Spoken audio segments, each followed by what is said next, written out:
La mañana está con nosotros Chema Gil. Chema, ¿qué tal? Muy buenos días. Hola, buenos días.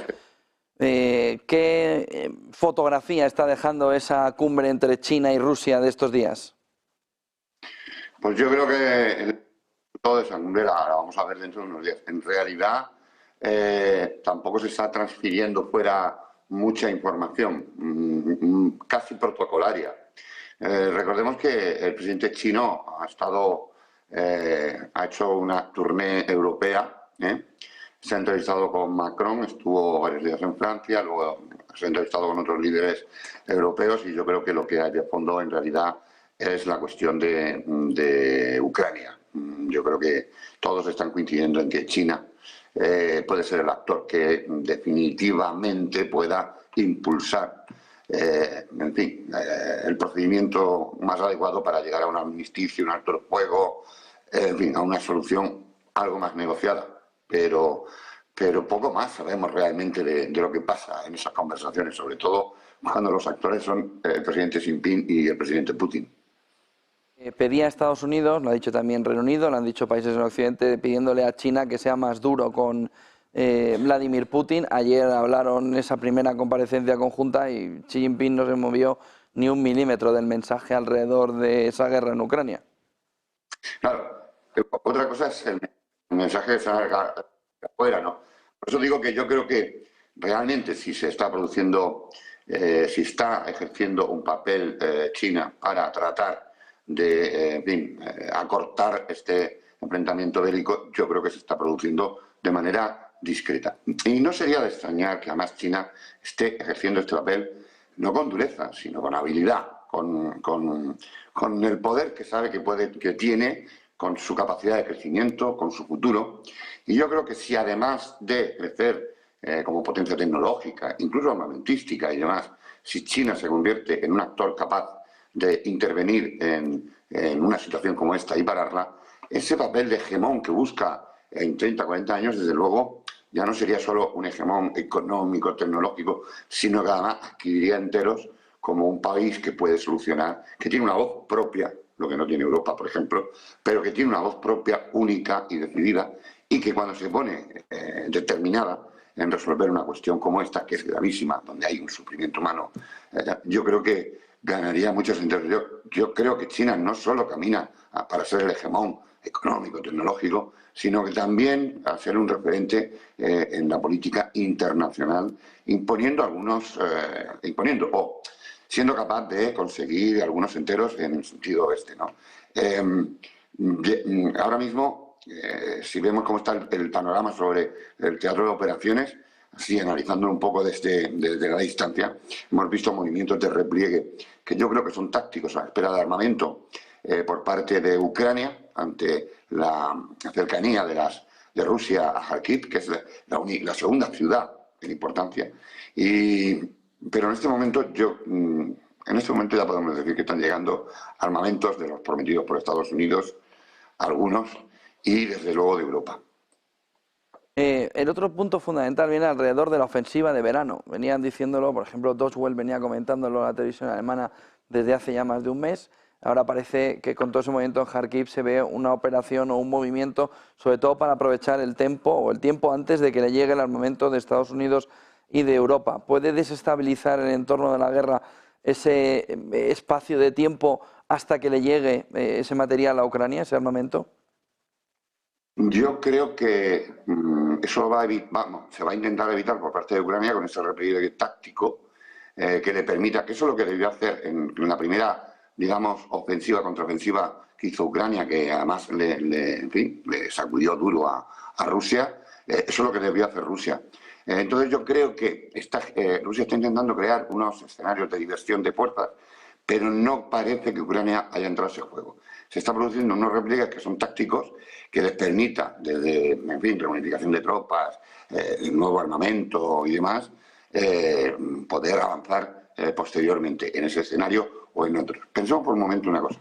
Ayer llegó un barco, el Duma, un buque alemán, de bandera alemana, de propietario alemán, que llevaba armas y explosivos y tal, en fin, todo lo que es armamento para la guerra, a Cartagena, con gran de esos aspavientos, del movimiento pro-palestino, porque esas armas iban a Israel. Realmente esas armas están destinadas, y yo he podido ver los documentos del flete del buque, y esas armas iban hasta Eslovenia, de Eslovenia a Eslovaquia, y yo creo que esas armas, su final, estarán en Ucrania. Ahora sí que viene una segunda embarcación, que España parece ser que ha decidido que no pare en España, pero sí es un buque.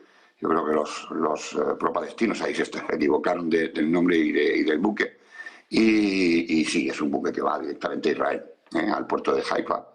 Y por lo tanto vemos que los dos escenarios bélicos que tanto nos preocupan, porque pueden tener, en fin, una continuación muy dura, vemos que se mantienen.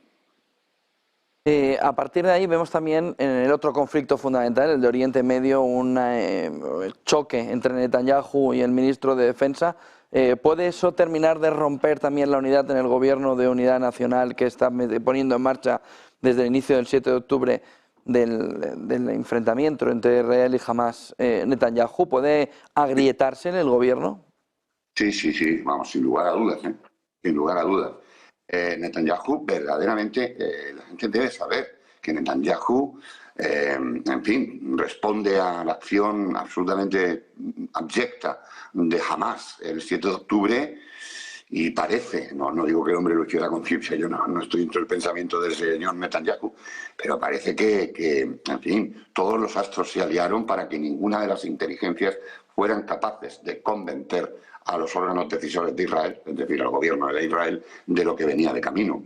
El ministro de Defensa, esa grieta puede determinar el final del gobierno de Netanyahu, porque además, fijaos que muy buena parte de la oposición, mucha parte de la oposición, no se ha sumado, no está haciendo el seguimiento, ni se ha sumado al comité de guerra. Es algo que en las 5 o 6 ocasiones anteriores en las que ha habido comité de guerra porque le han retado a Israel, yo no recuerdo que haya habido un fraccionamiento de la oposición en relación al comité de guerra, algo que sí se está produciendo en este caso en Israel. Netanyahu tiene manifestaciones diarias.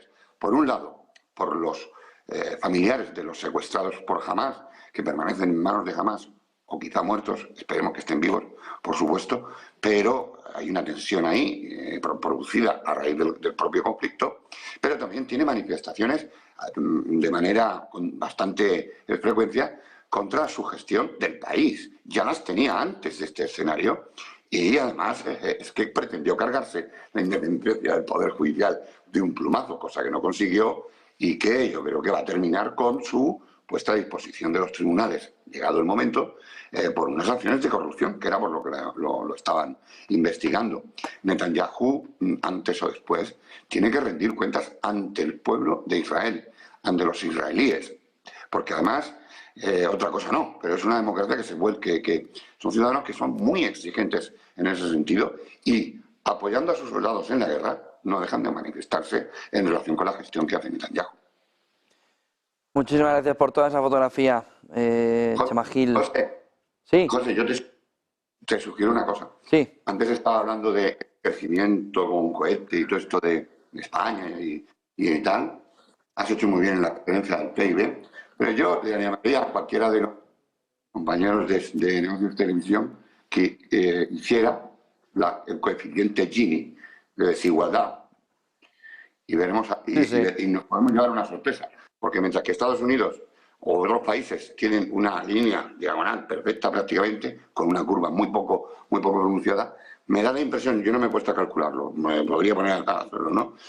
Porque desde la seguridad, los analistas de seguridad, uno de los parámetros primeros que tenemos en cuenta es el coeficiente Gini, para saber hasta qué punto puede tensionarse una sociedad en un ambiente prebelicoso y demás. Y me temo que el coeficiente de Gini, después en lo que se ha quedado el PIB nuestro, el personal, pues eso. La macroeconomía suena muy bien, pero como dicen los italianos, non è vero ma è ben trovato. Muchas gracias por ese apunte y así haremos. Chema, buen día y buen negocio, buen fin de semana. Igualmente, un abrazo. Un fuerte abrazo.